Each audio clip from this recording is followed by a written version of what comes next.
Salut les amis, c'est Amel. Aujourd'hui nouvelle vidéo, on va parler de Kuroko no Basket. Est-il le meilleur anime de sport? On va discuter ça ensemble dans cette vidéo et on y va sans plus tarder. On va commencer par le premier point de cette vidéo, l'engouement pour les animés de sport. Avant de plonger dans l'univers de Kuroko, je voulais un peu débriefer sur la popularité des animés de sport. Par exemple, on a quoi comme anime connu? IQ, Kuroko, Inazuma Eleven et Hajime no Ippo. Ces animes de sport ont des particularités à eux tous. Par exemple, qui n'a jamais regardé Kuroko ou Hajime no Ippo et se dit « Oh, j'ai envie de faire de la boxe ou du basket ?» Non seulement l'action sur le terrain est primordiale, mais en dehors aussi est très important pour que ça soit un bon anime de sport. Car les relations entre les personnages sont très importantes au fil des histoires. Avoir des bonnes rivalités, c'est très important pour son œuvre. Kuroko no Basket est-il une référence dans le genre? Déjà, je vais désamorcer tout. Je vais vous spoil. Oui, clairement, c'est une référence.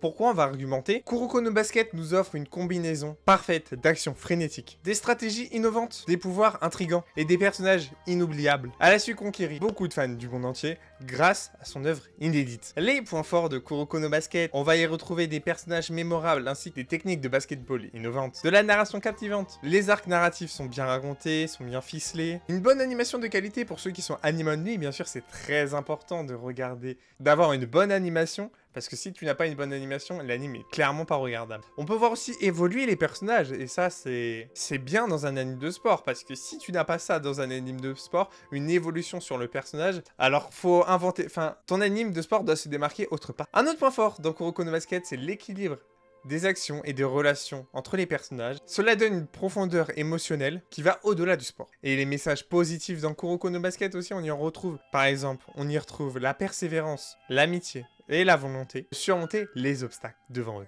On a parlé des points forts, mais tout animé a des points faibles. Et on y va dès maintenant, bien sûr. Des matchs un peu trop prévisibles des fois, je vous l'avoue. Tu regardes le match, tu te dis « Ah bah là, il gagne, 100%. » Donc, un peu prévisible parfois, c'est assez dommage. J'ai énuméré tout à l'heure dans les points forts du bon développement sur les personnages, mais il y a des personnages qui sont un peu sous-développés, qui sont là un peu en pot de fleurs. Par exemple, les mecs sur le banc, bah, on aurait pu avoir un petit truc en plus, les faire entrer dans un match, même si, sans spoil, ils rentrent à un moment, mais bon, clairement, ils n'ont pas servi à grand-chose. Un autre défaut, par exemple, que je trouve à Kuroko, moi je trouve, c'est la durée des matchs. Des fois, le match, il peut être plié plus vite que ça, et ça traîne en longueur un peu pour rien.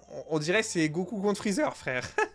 Kuroko no Basket innove le genre. Oui, parce qu'on a déjà eu d'autres animes de sport de basket, par exemple, vous allez vous dire, mais Kuroko Basket a su réinventer la roue. Par exemple, dans Slam Dunk, tout le monde connaît Slam Dunk, mais la différence qu'il y a avec... Enfin, c'est pas la seule, bien sûr, mais c'est une des différences, c'est un peu les pouvoirs spéciaux, entre guillemets, j'appellerais ça, la zone, le flow... Enfin, c'est la même chose du coup. Mystic Direction, Overflow. Enfin, plein de petites un peu techniques, un peu spéciales comme ça. Bah, ça apporte une touche de fantaisie au basketball. Même si tu n'es pas fan de basketball, tu vas apprécier cet animé.